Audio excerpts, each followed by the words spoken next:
Hey there, and welcome to the Sports Watchdog. I'm Mason Kern, and today I'll be speaking with three-time Super Bowl champion Bart Oates, who played for both the New York Giants and the San Francisco 49ers, actually winning Super Bowls with both teams. Bart is one of the exceptional success stories of a pro athlete. Not only did he play as an All-American while attending college at Brigham Young University, he also joined the NFL at the relatively advanced age of 27, where in addition to winning 3 Super Bowls, he was selected to 5 Pro Bowls and to the UPI All-NFC team 3 times during his career. Known to be extremely durable, Bart actually started in 125 consecutive games during his time with the Giants. But even beyond all of his athletics accolades, as admirable is the business success Bart continued to realize both before and after leaving the league behind. Among other endeavors, Bart graduated with honors from Seton Hall Law School while still playing in the NFL, which is just incredible. And he then went on to become a member of the New Jersey State Bar Association, chairman of the New Jersey Hall of Fame, chapter president of the NFL Alumni Association, and a board member of the Super Bowl Host Committee. Also impressive is that Bart was named the Division Senior Vice President for an industry-leading real estate company and has done project oversight work with a med-tech orthopedic device business. So with all of this rich business experience behind him, I've no doubt he has some really great insights and advice for the rest of us. So with that, I want to say hi to Bart, who's on the line. So thanks so much for connecting with the Sports Watchdog. So first, as a current high school student myself, I'm really curious to know if, when you were in high school or even in college, what do you feel had the most impact on fostering your success relating to both academics and athletics? Well, I don't think there's any one thing. I was very fortunate, very blessed. I grew up where I had role models, both family, my parents. My father played collegiate basketball, was a very good athlete. My mother was insistent on academics and very involved with that. And then I had coaches and teachers throughout the grade school and high school that really cared for me and took an interest.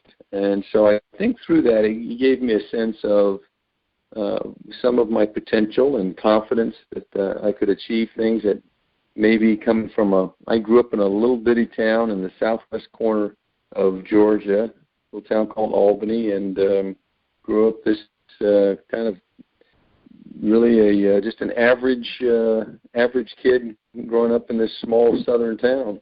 And yet, I look back and it's amazing that I was I think put in position and was able to accomplish some of the things I was able to accomplish.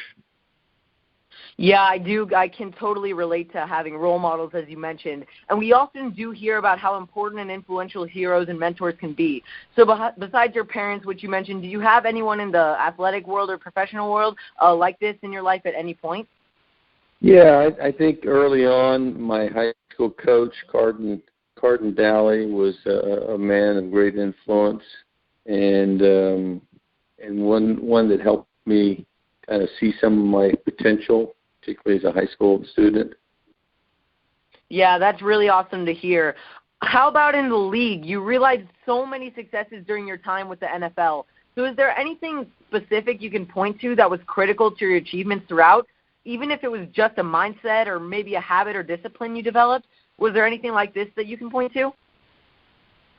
Yeah, I think in my career, I never had what I called a confident attitude.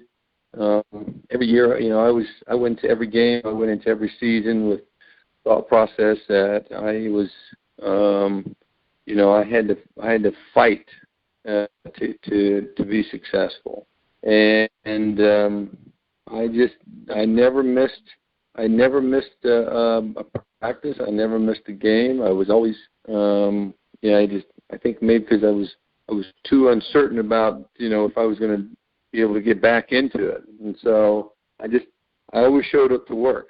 I wasn't the best athlete, and I knew that I had to do everything I could on the field, and I had to do everything I could, off the field and watching film, et cetera, to be as prepared as I could. Well, yeah, I really think that work ethic has made you really successful in life, and I'm That's really awesome to hear. But we do all know that the road to success can be really rocky. So what kind of adversities were you faced with while in school, in the league, or in your career beyond? And what motivated you to persevere through the hard times and not give up? Well, there's all kinds of adversity. There's injuries. I broke my ankle, I remember, in college and missed a portion of the season. There's other injuries that you overcome, and you either play through them or you get heal as quickly as possible. There's adversity as competition, for instance, that someone's always looking to displace you, and so that's that. So you have to be able to rise to the occasion, to that competition, and react to it, and not in a negative way, but in a way that's going to let you be better. And competition is really what made me a better player. Yeah, I do think that competition really drives athletes to become more successful. And with that competition, I think, comes sacrifice. So on that note, it's said that nothing good comes without sacrifice. So what do you feel was your own greatest sacrifice on the road to success? I really didn't consider it a sacrifice. I knew that the road that I took required certain conduct and certain action. So I did not get to do what high school and college, what a lot of other students do. I missed a lot of parties. I missed a lot of free time. It was a much more structured environment. But it was something that I knew what I wanted to do, and so I was willing to make, conduct it that way. And I didn't look at it like a sacrifice, but looking back on it, it could have been considered as such. I missed out on a lot of, I'll call it fun and relaxation because I had a very structured environment. Yeah, but I do think that environment really prepared you for the future really well. So along those lines, because of all the successes that you have ascertained in your life, what advice would you have for someone who is attempting to accomplish something big in their life or who has really high aspirations, whether it relates to sports or business or anything really? Consistency. You have a vision and then, have consistency and passion for it. And and don't be afraid to ask for help and to follow other, to find somebody that's walked that path and find out what and learn from them. And you ask for help, you ask for advice. People love to help along the way. They love to provide advice and what help them to be successful. But if you do that, you're consistent. Meaning, for me, it was just showing up to work every day. Showing up. It wasn't glamorous. It wasn't, your name wasn't in the paper. It wasn't, weren't things people noticed. But it was those little things that made the difference. Yeah, I can definitely relate. I always try to maintain a really consistent lifestyle in my daily activities and in life, and it gets challenging sometimes, but I feel like that's really great advice. Thank you. Along those lines, what would you say to someone who has failed to reach an important life goal, especially one where the opportunity to make it a reality is just passed for good? I think there are numerous goals in life. Right? In every phase, what I want to do now is different than what I wanted to do 10 years ago or 20 years ago. And so there's always challenges. And then, the key to life to me is having a challenge, not following the path of least resistance, but following something. First, find out, create a challenge, create a goal, and then you follow that path that takes you. And it may be an uphill path. But too often people like the downhill and, like water, following the path of least resistance. Life is about taking on those challenges, facing them, and overcoming them, and realizing that through every failure, there's a success around the corner. and that, one failure doesn't determine the ultimate story of a person's life. I mean, as long as you get up one more time than you fail, and you fall down, you're going to be successful. Yeah, and I did hear you reflecting there a little bit on your own past. So that takes me to my next question. Thinking back and knowing what the future held for you, what would you tell your 16-year-old self? Enjoy it. Enjoy it. Enjoy the journey is really kind of the key. Just have fun doing it. You're only going to go through it one time, and quite frankly, I'm glad. I'd never want to go back and do it again, but enjoy it. And really get the most out of it, because it's, there's one thing you control in life.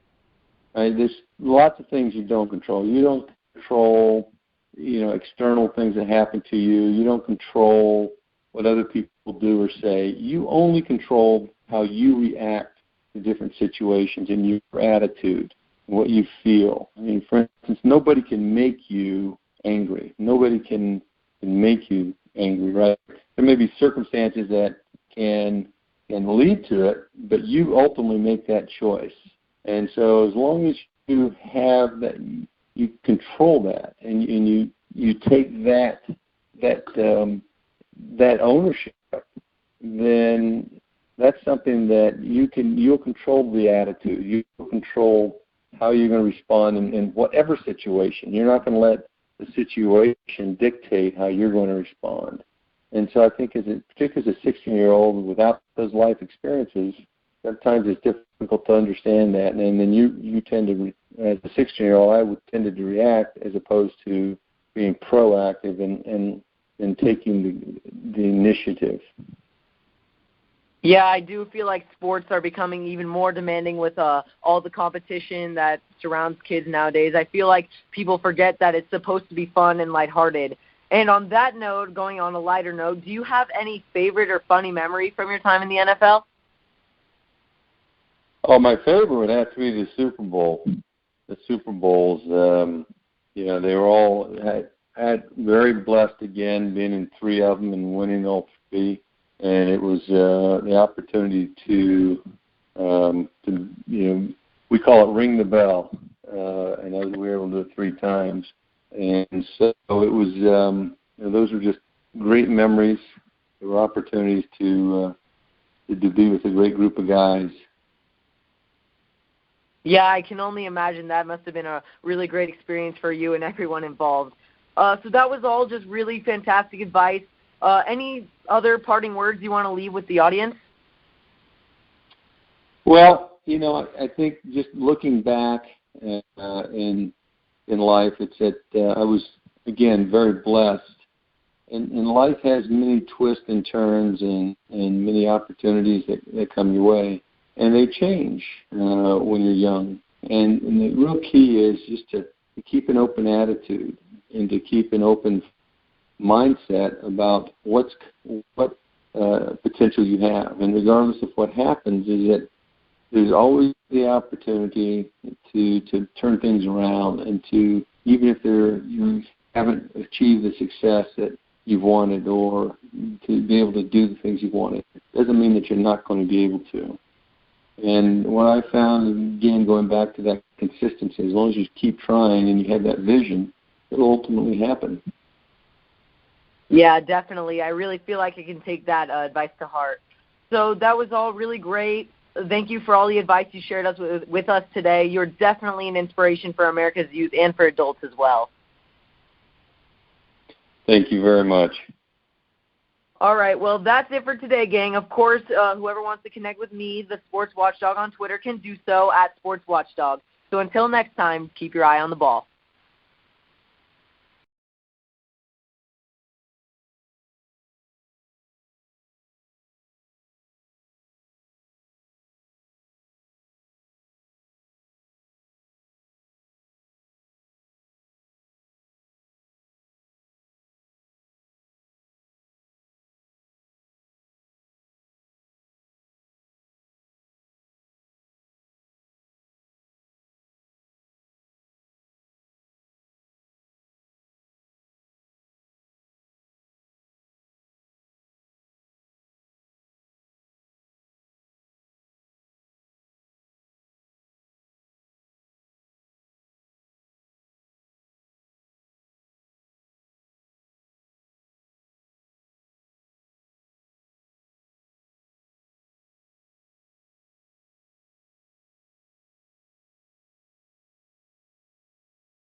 Okay.